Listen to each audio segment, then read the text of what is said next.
In today's video, we're replacing the hydraulic brake fluid and bleeding the brake system on a 2012 Nissan Pathfinder. One of the most important things while bleeding the brakes is to make sure that the system does not run out of brake fluid while performing this task. If the master cylinder fluid runs too low, you will run the risk of introducing air to the system, and you'll get a low and spongy brake pedal. Here, the technician is using a pneumatic, air-operated brake bleeding kit. This kit have a careless automatic refill tank to make sure that the master cylinder does not run dry, while the technician is working underneath the truck and not able to check the fluid level.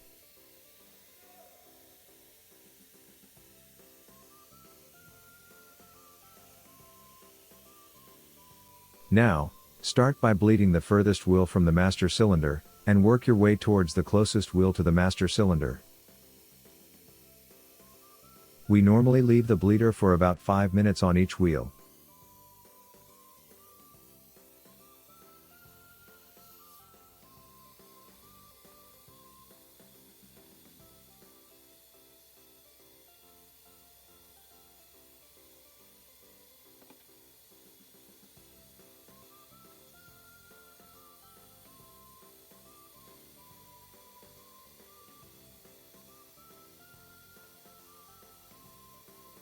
The technician noticed that when he loosened the last bleeder valve, no fluid was dripping from it.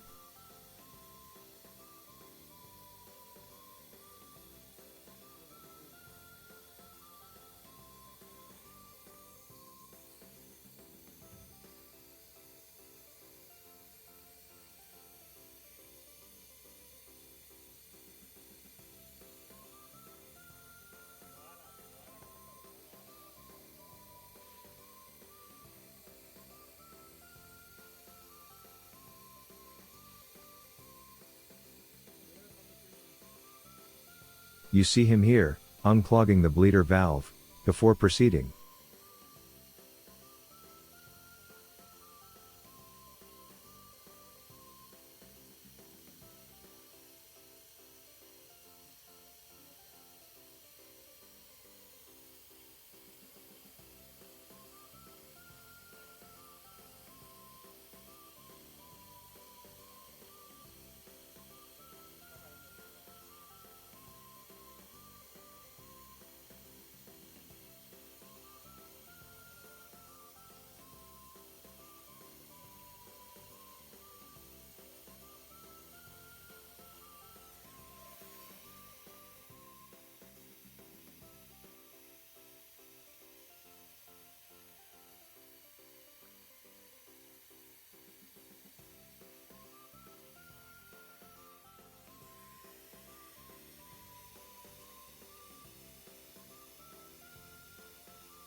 That's it, remove the refill kit, and top off the fluid. Start the truck, and before you put it in gear, make sure that the pedal level is right, and does not feel spongy. Thank you for watching.